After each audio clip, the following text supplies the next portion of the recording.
तो चिल्ड्रन अभी तक हमने लॉज ऑफ रिफ्लेक्शन पढ़े हैं, क्लास 8 से हम लोग पढ़ना शुरू कर देते हैं। Angle i is equal to angle r. हम सब में लाइट को क्या मान के चलता है? Light is a ray. Now what we are saying, light is a wave and it travels in the form of wave front.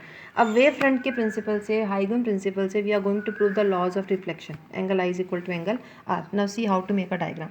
Suppose this is X Y a reflecting surface. Consider the three rays, ray 1, ray 2 and ray 3.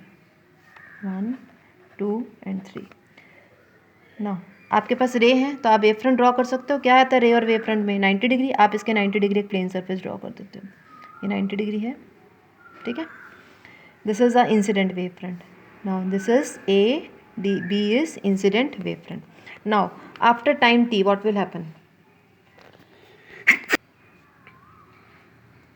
Now after time t, where the particles will reach? See, I told you have to find out the locus of all the particles meeting at same time. हमने क्या लिया? Time t। और आपको ये भी बताया था कि सारे के सारे particle speed of light c से चल रहे हैं, तो कितना डिस्टेंस ट्रेवल करेंगे? c स्पीड है, t टाइम है, तो कितना डिस्टेंस पार्टिकल ट्रेवल करेंगे? ct। आप क्या करो, ये इमेजिनरी है बेटे, आपने एक कंपस ली, उसको कितना आर्क खोला, कितनी आर्क खोली? ct डिस्टेंस खोल लिया। यहाँ से खोलो और ct डिस्टेंस पे मार्क कर दो, ठीक है। सिमिलरली यहाँ से खोलो, इसके लिए यहाँ से मार्क किया, यहाँ से खोलो, आपको एक पॉइंट यहाँ मिल जाएगा। यहाँ इन दोनों पॉइंट्स को ज्वाइन कर दो। एक तो ये मेथड है। दूसरा मेथड मैं आपको बताती हूँ। यहाँ पर लाइट फॉल की, पहली रे फॉल की, टी टाइम के बाद वो यहाँ पहुँच गई, ओके। ये वाली रे 3 कहाँ पहुँच गई? ये यहाँ पहुँच गई। और रे 2 वो पहले यहाँ से टकराई, यहाँ से टकराने के बाद वो यहाँ पहुँच गई टी टाइम के बाद। हमने टी टाइम के बाद देखना पार्टिकल्स कहाँ पहुँच रहे हैं, यहाँ पहुँच गए, इनको ज्वाइन कर दो।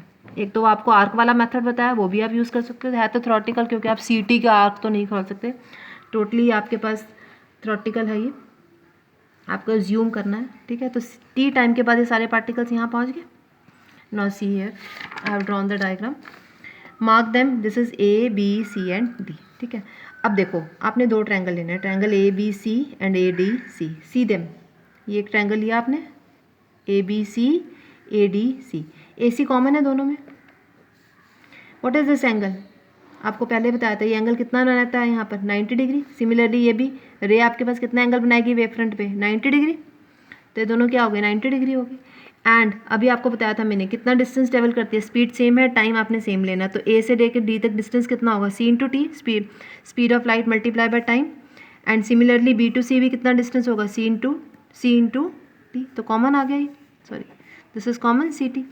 दैट मीन्स ये दोनों एंगल्स इक्वल हैं, ए सी कॉमन है, ए डी और बी सी डिस्टेंस सेम है, तो ट्रायंगल्स कॉन्ग्रुएंट हो गए। इस वजह से एंगल आई भी क्या हो गया? एंगल आर के बराबर। Angle B A C is equal to angle D C A, that means angle i is equal to angle r, which proves the laws of reflection. Thank you.